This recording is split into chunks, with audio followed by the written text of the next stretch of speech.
Hello, everyone. This is Volts for May 9th, 2025. Trying to bring geothermal heat pumps to scale. I'm your host, David Roberts. As Volts listeners undoubtedly know by now, the most efficient way to heat a building is with a heat pump, for the simple reason that it takes much less energy to harvest heat, as a heat pump does, than it does to generate heat, as a combustion furnace does. A heat pump that harvests its heat from the air, aka an air source heat pump, is about twice as efficient as a gas furnace. A heat pump that harvests its heat from the ground, aka a ground source heat pump, is twice as efficient as that. Indeed, ground source heat pumps, sometimes called geothermal heat pumps, are the most efficient available way to heat and cool a building. To get any more efficient, you have to start heating and cooling multiple buildings at once, as with a geo-exchange system. So if they are so efficient, why don't you see more of them? The simple answer is that while they save money over time, they are extremely expensive up front to install. Dandelion Energy is a company that spun out of Google's X shop back in 2017 to try to address that problem and increase geothermal heat pump deployment. It has installed tens of thousands of its systems, developed its own drills and heat pump, and recently announced a partnership with a builder called Lennar that will see geothermal heat pumps installed in some 1,500 new homes in Colorado in the coming 2 years. I've been meaning to talk with the Dandelion folks for years, and the Lennar announcement seemed like a good excuse. So I am delighted to welcome Dandelion's president and co-founder, Kathy Hannun, to the pod today. We're going to discuss how geothermal heat pumps work, their advantages, and the ways that their costs can be brought down.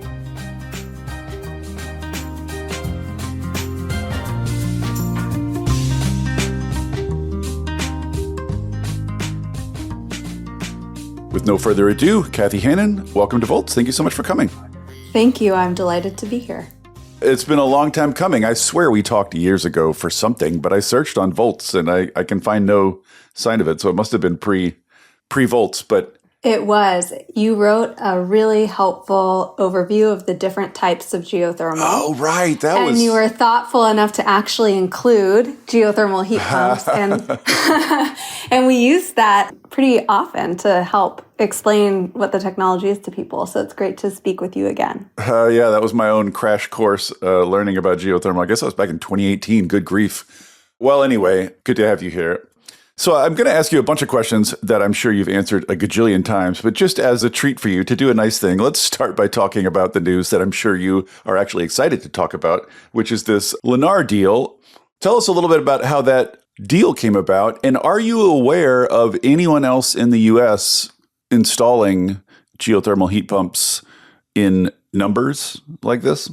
I'm not aware of any other project to install a similar scale of residential geothermal heat pumps. Mm-hmm. So it's a special opportunity for Dandelion and for the industry.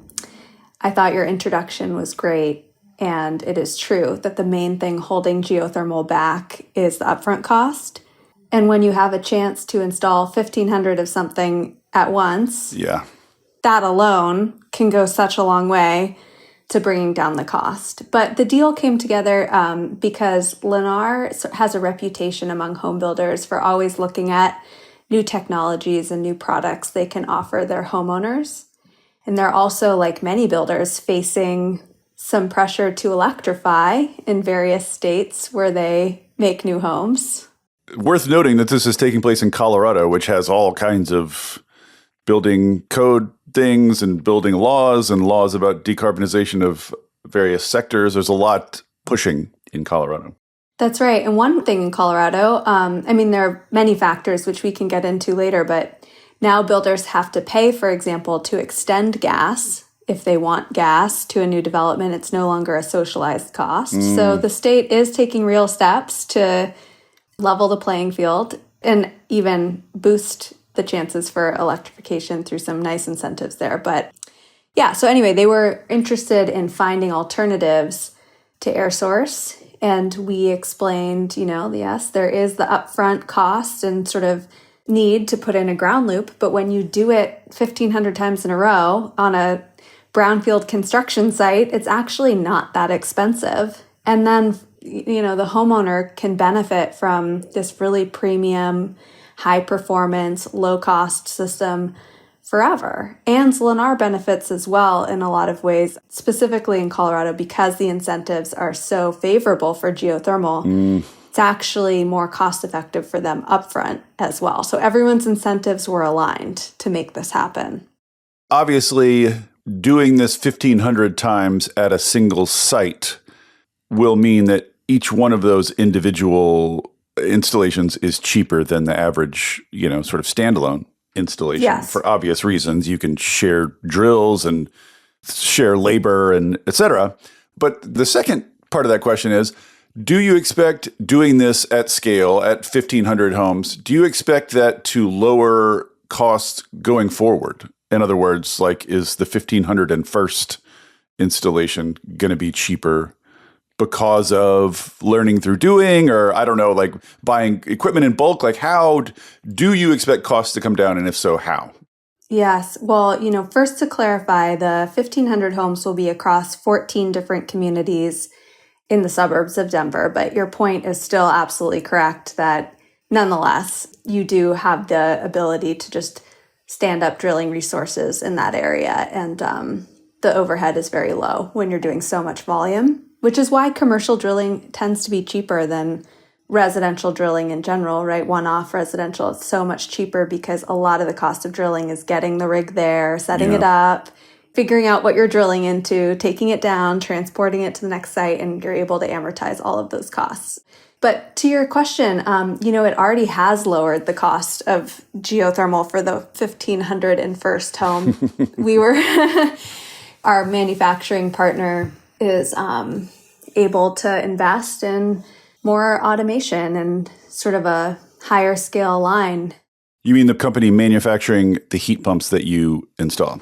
Thank you for clarifying. Yes, exactly. That's just one example. And also another supplier, just for another example, who's supplying the parts used to connect to the heat pump to the ground loop, has also invested in new equipment that allows him to make these parts much more cheaply than he was doing before.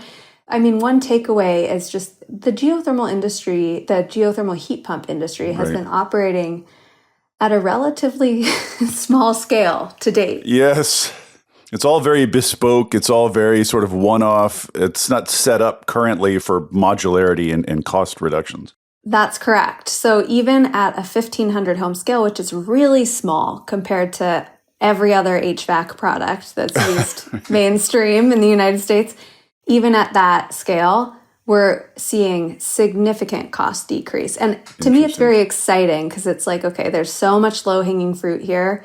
When we get to 15,000 homes, imagine. Right. Well, I was going to ask about that. I mean, this is 1,500, which is big, as you say, relative to the previous geothermal heat pump industry, but relatively small in the HVAC game. Does Lennar have plans beyond that? I mean, if Lennar did this and they're wow, this is awesome, we're going to do this on all new homes, what kind of scale is that? I have no idea what the numbers are. How many homes is Lennar building a year-ish? Lennar builds tens of thousands of homes each year, north of 70,000. They're operating at a very large scale, and everyone wants this to not just be the only time. Lennar would not be doing this if they intended to just stop at 1,500 because it would not be worth it for them to learn and put in the work to make this happen. And of course, Dandelion, we exist to try to make this geothermal heating and cooling a mainstream way that Americans heat and cool their homes. So this is exactly what we exist to do. And so we talk regularly with Lennar about how we can, and other home builders, but how we can work together to continue to bring the cost down and continue to make it scalable in different markets, right? In Colorado today, the costs are such that Lennar is actually not paying a premium up front to put geothermal in, which is amazing. But that's not the case in all the states. Yeah, my next question was sort of like, how crucial are Colorado's incentives in this? Like, in the absence of these incentives in Colorado, would Lennar be doing this? The incentives that exist, just to be specific, the incentives that exist right now that are supporting this project include a Excel Energy incentive. They have both an all-electric homes incentive and a clean heat incentive. There are two different incentives. You can't take both, but some of our homes are taking one, some are taking the other. But both are quite helpful. And we can talk more about why utilities are motivated to make geothermal work. And then there's also a $3,000 Colorado state tax incentive. And there are code requirements, right, that really incentivize geothermal because it's such an efficient technology. And there's that fact that I gave earlier about how in Colorado the developer would have to pay to extend gas. So it's a savings if you don't have to do that, which always helps to not be competing against something that's free. You're getting federal tax incentives too? It's an interesting one because there is a federal tax credit, but it goes to somebody who owns the home for 5 years or more. And because Lennar's model is that they build the home and then they sell it, or often it's sold even before it's built, the homeowner is actually getting that tax incentive, not Lennar. So there's a bit of a split incentive problem there where Lennar doesn't value that tax credit as much because it's going to the homeowner. And often the homeowner, isn't making the decision about whether to buy the home. It's a little complicated for them. They might be surprised in a very positive way to be receiving. It'd be great to buy a home and just discover a $5,000 tax credit lying between your couch cushions. Totally. So it's great, don't get me wrong, but it's not as integral to the sale as the other ones today.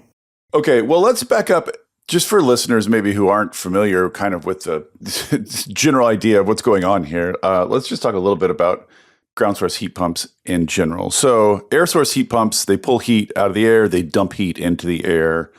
Pretty straightforward. Ground source heat pumps, they do it with the ground. And the way they do that is with a network of pipes.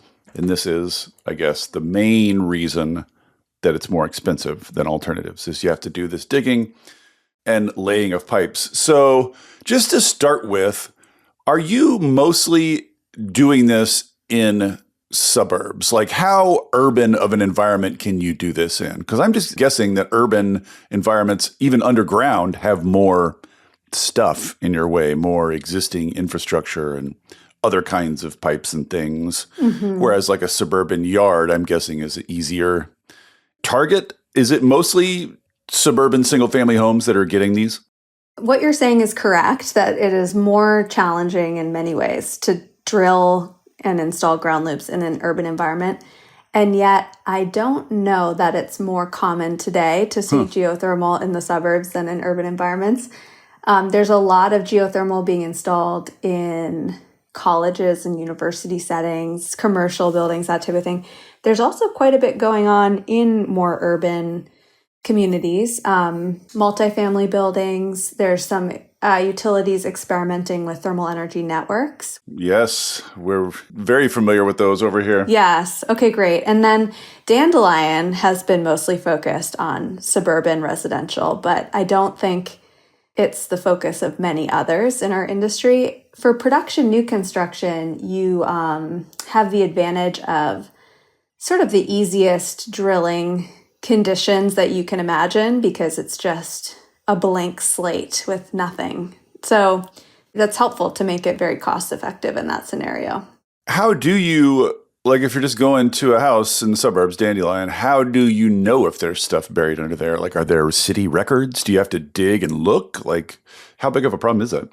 Yeah, you have to file sort of a request for information from the utility. There's a standard process for doing that. And then they tell you where they come out and mark where the underground utilities are. And then some utilities are private, like septic systems, that type of thing. So you have to work with the homeowner to understand what are the private utilities that are under your yard and where are they. And then, of course, like it's tricky because sometimes people don't know exactly what's under there, so that is a challenge. But it's one that you can kind of look like, where do the pipes look like they're exiting the home in the basement, and then like where would they likely be going to the street, and so let's just avoid that general area. You do a lot of stuff like that as well. So how much yard or just open space do you need? I mean, I know there are variations, like you can go horizontal with sort of shallowly buried pipes, in which case you need a lot of sort of yard area, or you can go deeper, which you can use less yard area and go deeper. But like, what's the minimum amount of space I need if I want one of these systems? Like, I need a patch of ground X big minimum to make it work. Well, as you said, there are many different types of geothermal systems. Dandelion's whole mantra is simplify and standardize. If we can just like do the same thing over and over, It will be cheaper. And that has led us to embrace the vertical closed loop system. It's a vertical hole, so we're just going straight down. It tends to be 300 to 500 feet for a typical house. And then you put what's called a ground loop in the hole. The ground loop is 1.25 inch plastic pipe. You can imagine it goes straight down, then it makes a hairpin turn at the bottom and comes straight back up. So it's actually kind of like two pipes next to each other connected at the bottom. And it's just a single loop? It's just one of those? Typically, I mean, if you have a very large home, you would have 2 or 3 or 4, it scales. But typically for a home, you can get away with one. And to answer your question, so one of the things that was a real bottleneck for the company when we first started back in 2017 was that the drilling rigs that were being used to install vertical geothermal boreholes were just water well rigs. So you would just call somebody who was usually installing water wells and ask them to install a geothermal well instead.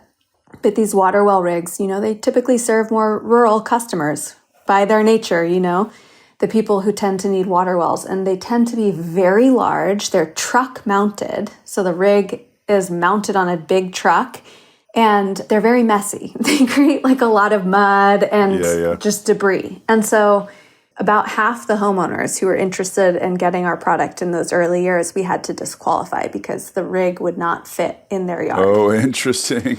And we ended up going to Sweden because Sweden has a very high penetration of geothermal heating and cooling systems. About 1/5 of buildings in Sweden are heated and cooled with geo, and it's like 70% of new construction. So it's really a mainstream product over there. And so we just went to learn, and it was a transformative trip. The rigs they were using were tiny. They were simple. They were like the more lightweight. A single man could operate the rig and did so in Sweden. Could carry the pipe. It wasn't too heavy. They had like sort of ancillary products that they used that were simple that would keep the site clean.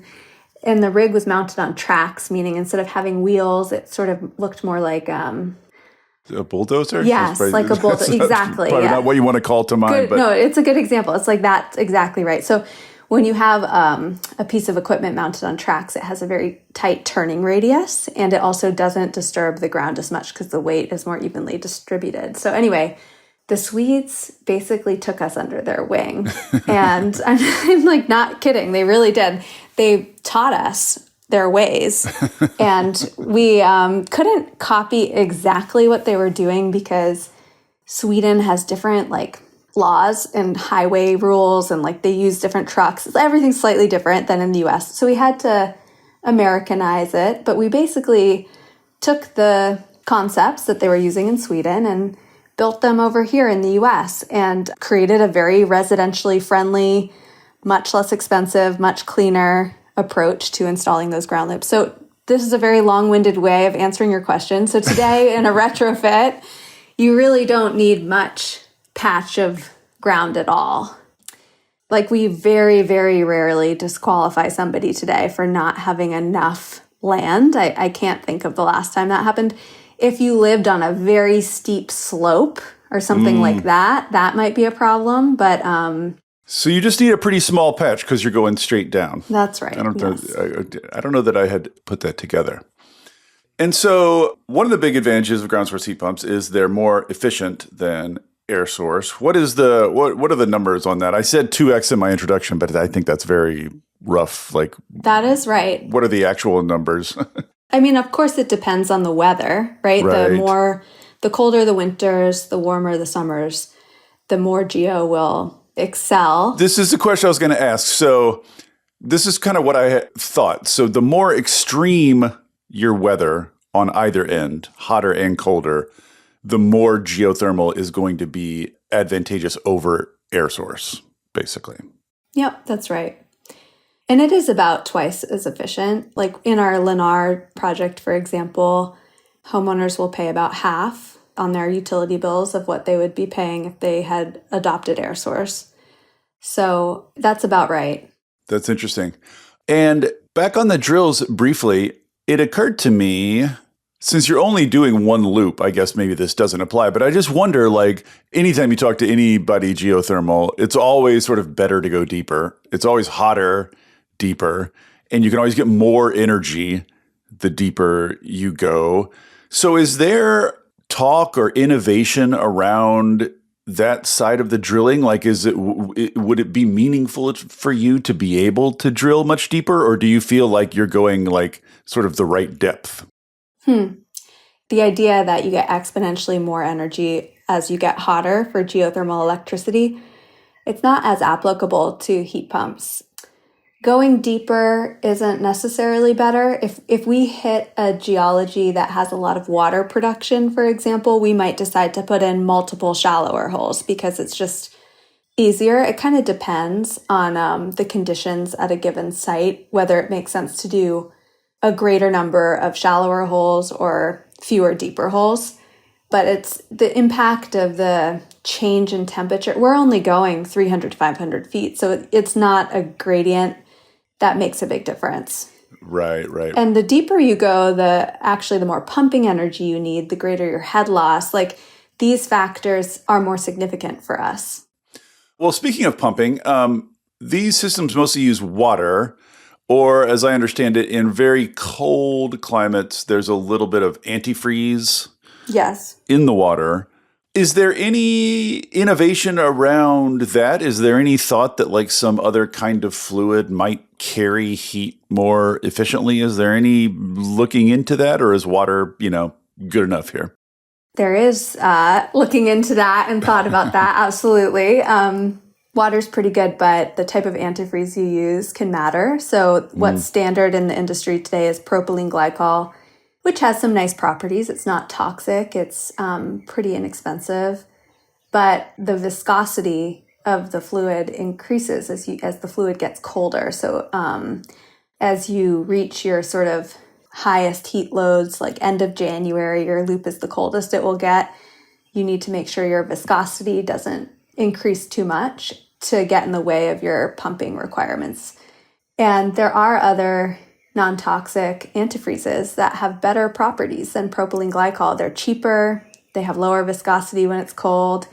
In every way, they would be better, but they're not allowed in many of the places we operate. Just for another element of us being sort of a relatively young and unscaled so far industry is that, a lot of the regulations just chose, like, you must use propylene glycol. Right? And it's not like I wish the law was something like you must use a non-toxic antifreeze that has these properties that are good for customers, right? Like, it's not about not having the regulation. It's just sometimes they're written in a way that doesn't leave a lot of room for innovation, right? And so it's something that we're working on. I think that particular lever isn't the most high potential of all the levers for reducing costs, but like, why not use an antifreeze that's better in every way? You know what I mean? Yeah. And so that is the type of thing that we're thinking about all the time at Dandelion. And are you committed to just doing houses, or do you want to do commercial and multifamily buildings? We absolutely do multifamily. So we do residential, both single family and multifamily today. Got it. And then we also have a commercial drilling business. So the boreholes that you install, they look the same, sort of regardless of what the building is that they're serving. So We will drill boreholes for any type of building. We're open for business on that. Oh, interesting. Just like a drilling as a service type of thing? Yeah, exactly. So we do that. But in terms of the actual sales that we make that include the interior as well as the exterior, we really do stick to residential, but we're open to all sorts of residential, multifamily included. Mm-hmm. And for a multifamily building, it's just one big unit and ducts to the different apartments, right? There's no like separate wall units. How does it work when it's a multifamily building? I mean, there can be different designs, but what's typical is you might have small units in utility closets. So actually units in each apartment and then water going to each of those units. That would be sort of a typical design you might see for multifamily. Okay. And so another thing you ran into and decided, screw it, we're going to make our own, is the heat pump itself. You have developed your own heat pump called Dandelion Geo. I have wondered about this a lot over the years as I've been talking about heat pumps with people, is just whether there's much innovation in the heat pump itself, the actual heat pump unit itself. I hear weirdly little about, relative to like, I don't know, batteries, where you're hearing about like fundamentally new chemistries every 5 minutes. Just weirdly little talk around innovation in the heat pump space. You made your own heat pump. Why and what are its advantages? Mm-hmm. My impression when I started the company was that there was no need to make a heat pump because it's such a mature and large category. It was like, what could a startup offer? What we ran into is, at least the US geothermal market is quite isolated from the rest of the world. One reason for that is that it's a niche industry, low volume, but also Americans tend to use ducts for heating and cooling, and that's very unusual in the world. The Europeans use geothermal, but it's all water-to-water heat pumps. Oh, like water radiators type of deal. Yes. And you don't have those? Like you couldn't, like if I had an apartment building running that had radiators in it, you don't have a water-to-water heat pump that you could use in that case? So the heat pump we developed is specifically for our retrofit market. And got it. So there are a lot of homes with radiators in the Northeast US, but those radiators tend to be much smaller surface area than the radiators you find in Europe. And that matters because the temperature of the water that goes through the radiators in the Northeast is very high. Right. Too high to... We ran an analysis that was like, what would the efficiency be of a geothermal heat pump that would serve radiators at that temperature, and how does that compare to just installing mini splits, air source mini splits in the home? And it's like the same or lower. There's like no advantage. Once you have to make water that hot, first of all, it's hard to do with the equipment available on the market. That's just your compressor doing that? It's whatever is pulling the heat out of the water and concentrating it would have to just work much harder, I guess. Would have to get it to such a high temperature that your efficiency falls off. And it's kind of like, well, why are we even doing geo anymore? Right. And you don't get air conditioning. So the other thing about mini splits is you get air conditioning. So probably a better product would be sort of like a geothermal mini split, which doesn't exist yet. Yeah, is that literally doesn't exist, or they just don't have them here? There's like a geothermal VRF system that you can buy from Samsung. And we did experiment with that a little bit a few years ago, offering it because we do have customers with radiators that want geo. But it was very complex, very expensive. It wasn't a scalable product. So we discontinued offering it. So I'm sorry this is so circuitous, but... No, I love it. So anyway, the U.S. market's a little bit on its own because there's not like a lot of manufacturers around the world making water-to-air geothermal heat pumps. And the market that does exist here, which is very small, has optimized its geothermal heat pumps pretty much for new construction in the Southeast or like in warmer climates. And I think that is just an artifact of historically, heat pumps have been most common in the Southeast. So what that's resulted in is the geothermal heat pumps on the market today in the US are optimized for cooling, not for heating. They do both, but they're designed to be better at cooling than at heating. And they just didn't have some features that we thought would be really useful. And so those features include, we developed a heat pump that is optimized for heating, first of all, since we really target customers in colder climates. And that allows it to operate more efficiently in heating. You can also produce more heating capacity for a given compressor size, meaning like if you get a nominal 5-ton heat pump, the Dandelion Geo will just produce significantly more heat than a competitor, which is useful because a lot of retrofit homes need a lot of heat because they're not necessarily that well insulated. We also designed it to tolerate lower entering water temperatures. So when you design a geothermal system, you size the ground loop by answering the question with a model.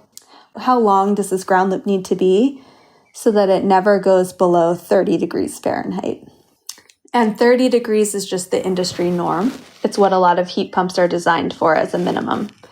And so we thought, what if you designed a heat pump to be totally fine and produce enough heat at 25 degrees Fahrenheit or 23 degrees Fahrenheit, that allows you to significantly reduce the length of the ground loop you need because, right. So we are able to install, 20% less ground loop and still deliver the same amount of heat as a different heat pump. So it's like this small change you can make to the heat pump to actually save a lot of money on the ground loop. So we did that. The heat pump also is designed to need a lot less electrical capacity. And the reason for that is in the air source heat pump paradigm, you often have an air source heat pump that needs to be supplemented by electric resistance, sort of auxiliary heat, because the air source heat pump's capacity, its ability to heat, will drop when it gets very cold out. So it has like an electric element to supplement.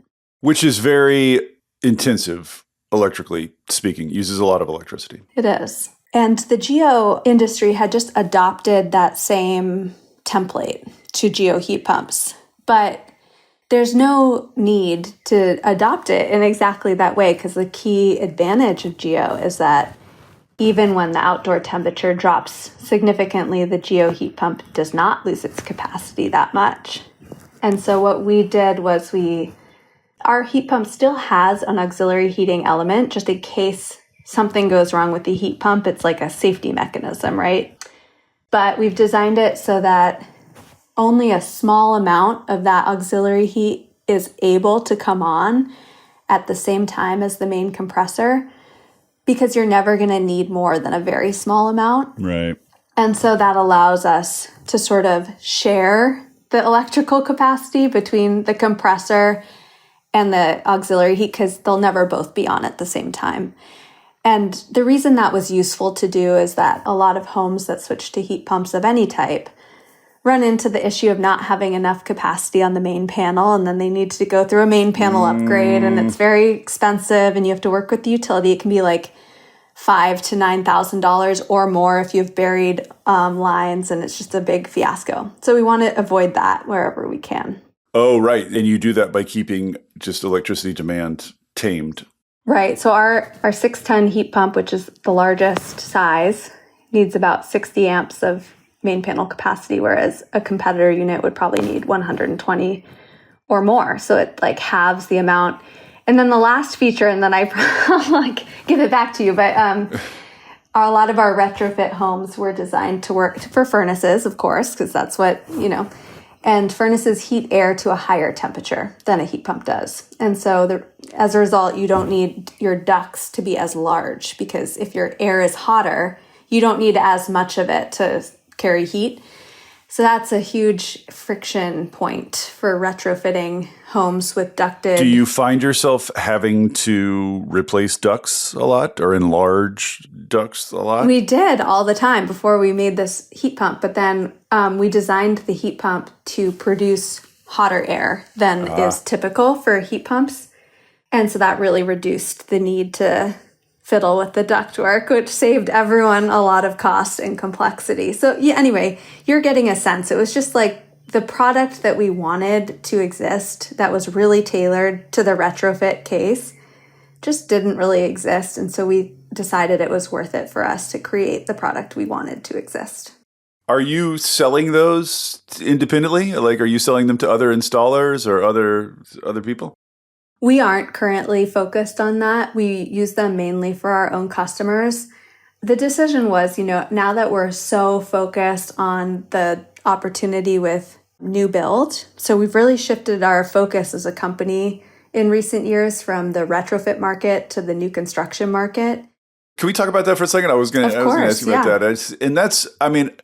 I guess the reasons are sort of obvious. The economically, the proposition is more attractive to someone building up front. It's just cheaper when you're building up front. Yeah. There's probably more standardization and scale available in new builds than in retrofits. 100%. But there are more built homes than unbuilt homes. Do you know what I mean? You are sort of like tackling the smaller side of the problem. Yeah. I guess is the long-term vision to sort of scale up and then go back into retrofits with sort of lower costs and more learning by doing in hand? Yes, that is exactly right. Yes. I think it would have been hard to start the company like in 2017 going after new build because we had no track record. Right. The policy landscape was very different. There weren't as many parts of the country where the value proposition made so much sense as it does today for those new build customers. And it's just a much easier and faster sales cycle and feedback loop to sell to homeowners. Nice to make one deal with Lennar rather than 1,500 it is. Separate deals with exactly. homeowners. So we almost needed to get to a place of maturity as a company where we could go after the new construction market, and the policy landscape had evolved to make that opportunity very attractive. So it is the better opportunity for us right now. And I think it is the better opportunity, not just for Dandelion, but also to scale geothermal and to bring it into the mainstream because you have those advantages of standardization and scale. But then, yes, we absolutely want to use the cost reductions and the simplifications and sort of the improvements that come from installing so much geothermal at scale to then go back to the retrofit market and continue to chip away at the existing home problem. That's the big one. So I got some nerdy grid questions. Okay. Everybody wants to electrify. We all want to get off fossil fuels. We want to get off gas. But one of the big fears, worries, concerns is that in cold climates, if you move everything over to air source heat pumps, you're going to get massive winter spikes in electricity demand in places where often the grid was built around summer spikes, not built for winter spikes. And this, of course, has everybody worried about grid capacity, et cetera, et cetera. So one of the advantages geothermal heat pumps have over air source heat pumps is, as you say, they use about half as much electricity, which is when you're talking about scale, when you're talking about doing HVAC at scale, really adds up and could make the difference in places' ability to electrify. So then my question is, that's a grid benefit. That's a grid stability and capacity benefit. Do you have any way of getting compensated for that benefit? Hey there, everybody. Don't worry, I'm not going to tell you about a new mattress or push a credit card on you. This isn't an ad. There are no ads on Volts. It is supported entirely by listeners like you. If you'll indulge me for a second, I'd like to ask for your support. I started Volts because we're all surrounded by depressing news about climate change and misinformation about clean energy, and it's never been more important to share the stories of the real people on the ground doing the real work of transition and all the ingenuity and courage and public spirit they are bringing to it. People are hungry to hear these stories, to learn from and find inspiration in them. I've heard from people who change majors or careers after hearing episodes of Volts, people using it in classrooms and community groups, even state legislators who have passed bills inspired by specific episodes. Sharing these stories matters. It makes a difference. If you have found value in it and want to help me continue doing it, I hope you will join the community of paid subscribers at volts.wtf. It's about the cost of a cup of coffee a month. If you don't like subscriptions, you can make a one-time contribution, leave a review on Apple or Spotify, or just tell a friend about Volts. I am grateful for any and all support. If you're already a paid subscriber, thank you. And now, back to the show. Do you have any way of getting compensated for that benefit? Like utilities, let's talk about the utilities. Like utilities, like doing this, a utility in a cold weather area has a lot of incentive, to do it with as little electricity as possible. Are they coming to you? Are you working out deals with utilities? Are they giving you some value? Are there ways of making that value manifest in the price, I guess? This is a question and a project that we are focused on. And I would say today, those mechanisms for internalizing that positive externality to the grid, right, they're not well established. But I do think there's increasing recognition that that benefit really exists for Geo. There was recently a DOE report that analyzed the difference between electrifying with air source versus air source and Geo. And you'll save I think the stat was something like 24,500 miles of transmission lines. Really eye-popping numbers when you add it all up. Can be avoided if we do Geo. Yeah, that's what I love. I'm so compelled by Geo because it's relatively easy to put a ground loop under a home when it's being built. And you do it one time and that ground loop will be there. And then you get benefits for the lifetime of the structure, including, as you say, you need less generation capacity. You need less transmission and distribution capacity. Yeah, less T&D. And T&D is the expensive thing now. It is. So it's you have so hard to permit, so hard to do. Why not just put in a ground loop? It's just put in the infrastructure underground so you can avoid the infrastructure overground. And then the homeowner benefits because they pay half as much. But anyway, to your question about is there a way to monetize this? That is exactly the type of problem that we exist as a company to try and solve. I mean, you would think utilities would be joining you in this effort somehow. Are you finding them cooperative? You think they would be knocking on your door? I think that utilities are starting to see the problem and understand it more. See the challenges with electrification using air source, and then starting to learn that geothermal heat pumps are even a thing. Yeah. I think a lot of people don't think of geo at all. And those who know about it they think this is not scalable. This is niche. This is luxury. Because, that's historically what it's been. So I get that. But what I'm hoping that we can show with this Lennar project and with other projects we're doing is actually, it is quite scalable. And if it wasn't, Lennar certainly wouldn't be doing it, right? They're very pragmatic, very mainstream home builder. And I think once people start to see this is a real option, hopefully we will succeed in getting the value that these systems will deliver to the grid translated into an upfront incentive, because that will allow it to be adopted in many more places. Right. If I'm a utility and there's a builder like Lennar in my service area and it is debating whether to go air source or ground source, and I'm resource constrained, I have every incentive to go to that builder and nudge them. You know what I mean? It seems like utilities ought to be more active in this. Second nerdy question is, one of the things I noticed that you built into your heat pump that you built yourself is some intelligence, some digital controls, some online-ness. Yes. Which is raising the question, everybody's favorite subject.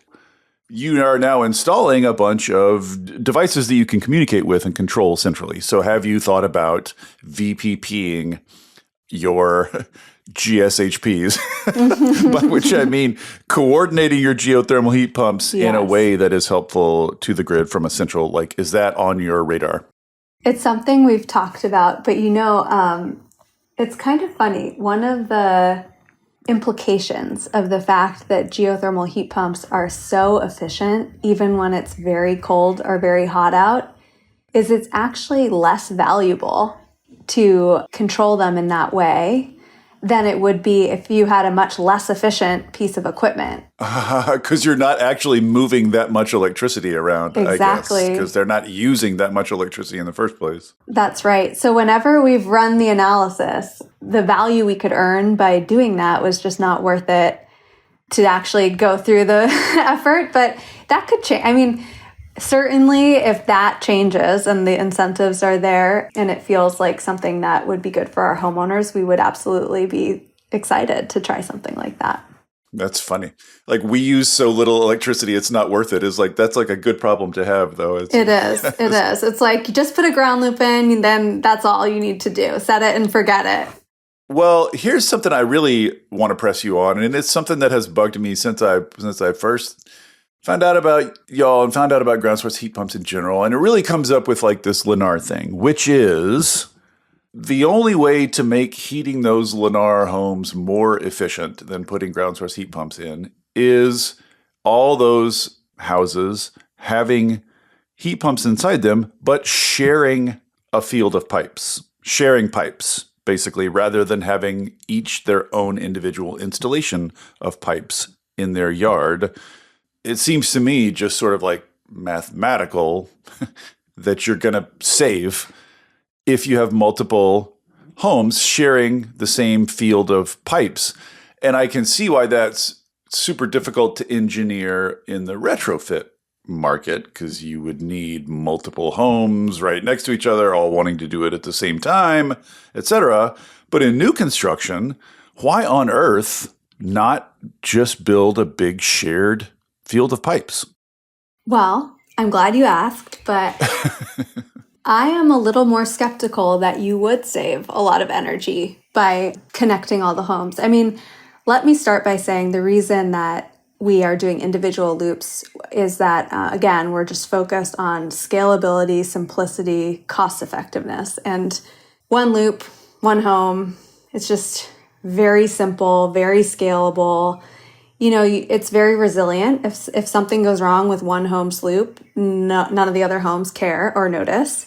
Just like you don't need any fancy operations or maintenance on the system. It's just super simple. So that is appealing. But let's just go to the other part of your question, which was an assumption that connecting them would lead to a more efficient system. So I see the argument that you're diversifying sort of the users of heating and cooling. And through that diversification, you might have more variability in your usage, which might allow you to get away with slightly less loop than if each home only has one loop.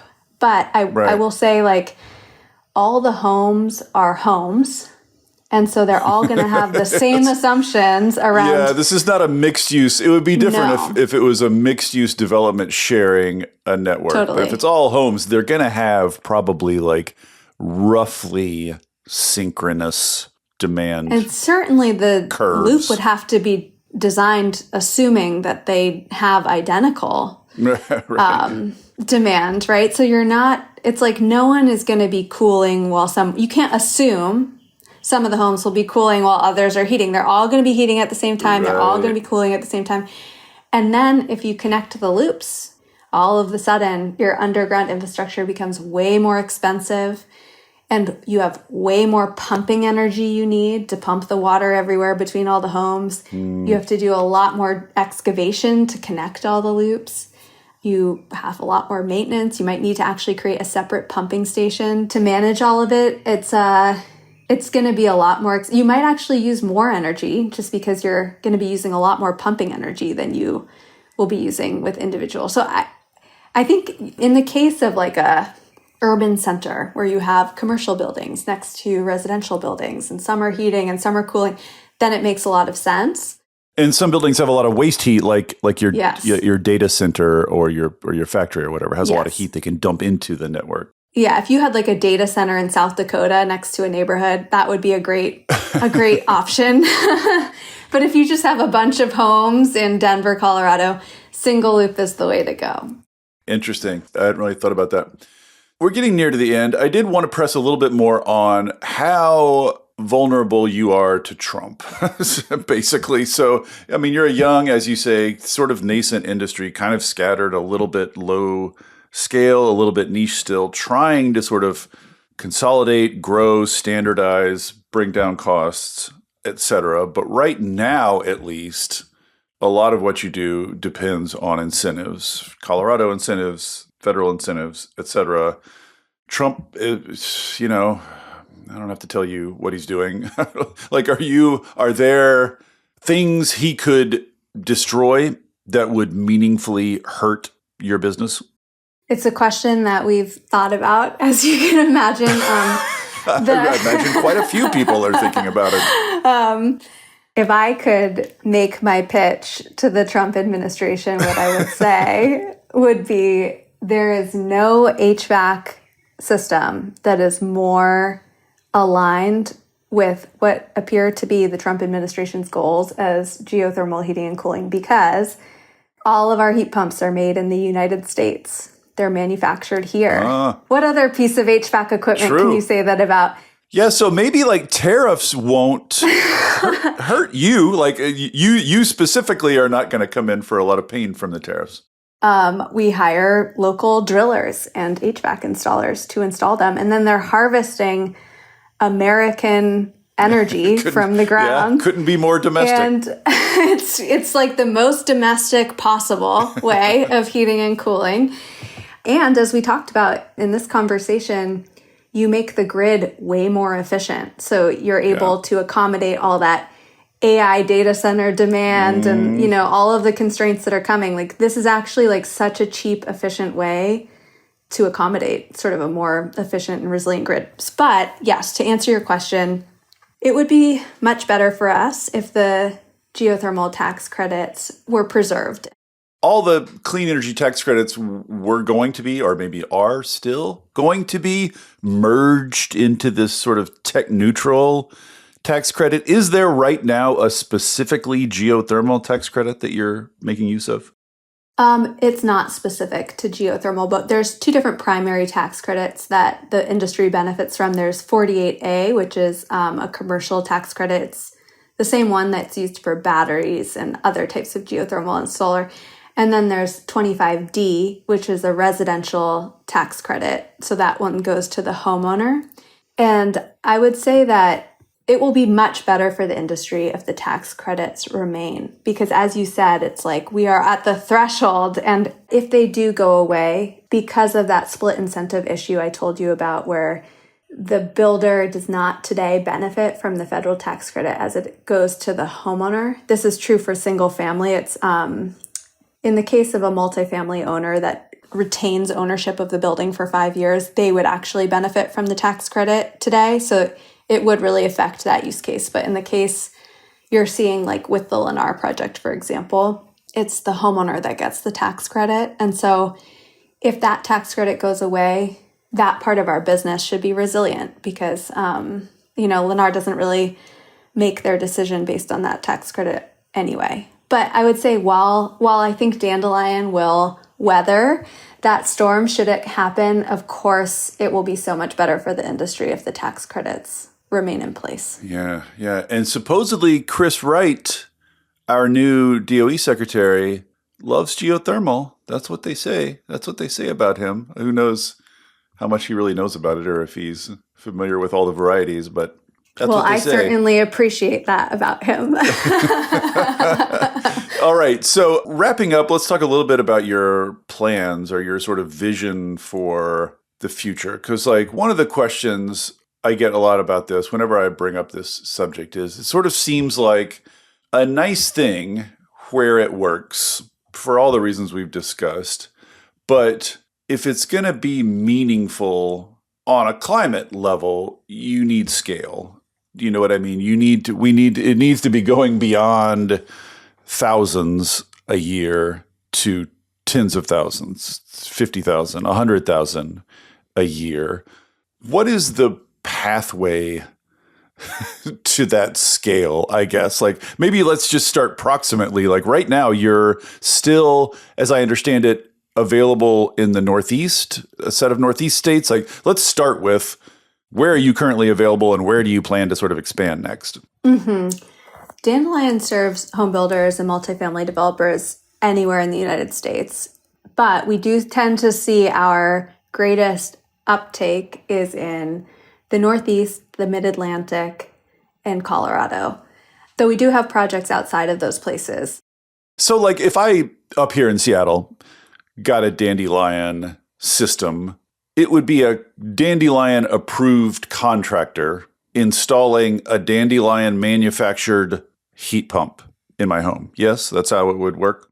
I should clarify that while we serve home builders everywhere, we only go direct to homeowner in New York and Massachusetts today. So as a Seattle homeowner, unfortunately, today we could not help you. So if I was a Seattle developer, yes, a builder of subdivisions, I could get your product. But for individual existing homeowners, it's just New York and Massachusetts. And a little bit of Connecticut. Yes, that's right. Are you sort of like putting that side of the expansion on hold a little bit while you push on the developer side? Like, is that your main focus right now? That is what is happening. We're trying to really focus on pushing the developer side of the business just because it's so promising and just, we have enough projects going on now that it really is taking our team's focus just to, we want to fulfill those projects with a very high level of excellence, of course, and we're growing as quickly as we can to meet the demand. So while that's going on, we're continuing to serve our traditional New York, Connecticut, Massachusetts homeowners, but not planning to expand our direct-to-consumer offering too much at this moment. But we do want to do it in the future. Mm-hmm.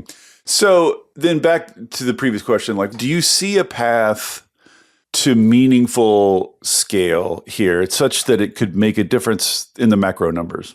Yeah, and of course I do, because if I didn't, then I wouldn't be doing this. It's but let me tell you why.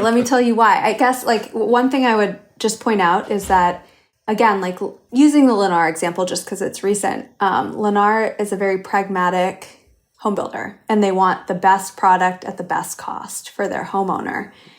And they decided to go with Geo in Colorado. Now, the air source companies that we were competing with for that business are multinational, huge scale, probably making like 1 million products a year. Yeah. We're the tiny subscale geothermal industry, like thrilled for the chance to make 1,500 of these in 2 years. And yet we won the deal. Like we were able to make a better value proposition to a very discerning customer.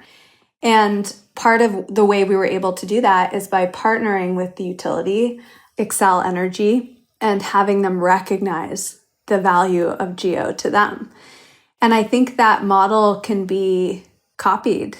I think as to our earlier conversation, as utilities start to translate the benefits over time of Geo into incentives that can be used to nudge these transactions towards Geo, I think the fact that we are competitive today at our scale today with other HVAC types that are so scaled just suggests there's like so much potential for us to become so much more competitive over time. And I would say as a whole, Dandelion as a company, it's like a 2-part project. Part 1, make the geothermal systems cost less. Look at what, like to our conversation, is this the right antifreeze to be using, all the way to like, how do we install these ground loops more cost effectively? Can we get more heat out of less loop? Can we make these products manufactured in such a way that they're less expensive? There's 1 million projects there. And then separately, part 2 is, can we start to internalize these positive externalities so that the market values Geo correctly? And those are the 2 efforts. And what they come together to do is just to make Geo the most economically attractive option for customers, which it is already in several markets in the US. But we just need to make that the case in more. And importantly, we need people to realize that that's the case, because even though Geo is less expensive than anything else right now, in many parts of the Northeast, in Colorado, and in the Mid-Atlantic, I think very few people actually know that. So we have to make that the case in more markets, spread the word. But then I don't see why it won't become the mainstream option, right? Because it is the best product. So if it's also the less expensive, when your eyes get wide and you get dreamy, like, do you imagine this becoming the default for all new home builders? Or do you think it's going to be regional even once it's scaled up? Do you know what I mean? Like, or could it be universal? In Sweden, it's 70% of new homes, right? So in Sweden, it is the default, which I think is an interesting proof point, right? Yeah. I do think it will be regional because the relative benefits of geo are regionally different, right? Like you're going to see it do much more good compared to air source in like Minnesota than in, I don't know, like San Francisco, right? So I do think it will be somewhat regional, but let's just say, like, for those regions, for those super cold regions, an electric heating and cooling option that does not break the grid is a key piece of decarbonization. Like, it's not necessarily huge, but it's very important. You can't work your way around it. it will be necessary. Like, I don't think there's a solution right now to electrifying cold places with air source and how exactly that will work in practice. Yeah. And I think this will be part of of course I think this, but this will be part of the solution. And then I think we should start with new homes. I know it's not the full problem. Like, you and I totally agree on that, but the geothermal industry needs to achieve greater scale because with any HVAC, it's like with scale, that's like the main lever for cost reduction. So we need to achieve scale. This is the easiest way to do it. And then we use that scale to tackle the harder buildings to retrofit. Yeah, that makes sense. Like, retrofit is such a fussy, it's so fussy, so bespoke, so it's difficult for a million reasons, but that's the main one. Well, this has been fascinating, Kathy. So much fun. And do you have other builders on the line? We do. We have other customers. Actually, we have quite a few projects going on right now. Not all of our builders want to be named publicly, but we do have, of course, we do have other top 10 home builders that are committed to doing this. So I think in not too far from now, we'll be able to talk more about the momentum we're seeing. And again, they're doing it because it's cost effective and it's just a better product for their homeowners. All right, awesome. Well, thank you so much, Kathy, for really appreciate this. Have a great weekend. I really enjoyed that. Thank you. Thank you for listening to Volts. It takes a village to make this podcast work. Shout out especially to my super producer, Kyle McDonald, who makes me and my guests sound smart every week. And it is all supported entirely by listeners like you. So if you value conversations like this, please consider joining our community of paid subscribers at volts.wtf, or leaving a nice review, or telling a friend about Volts, or all three. Thanks so much, and I'll see you next time.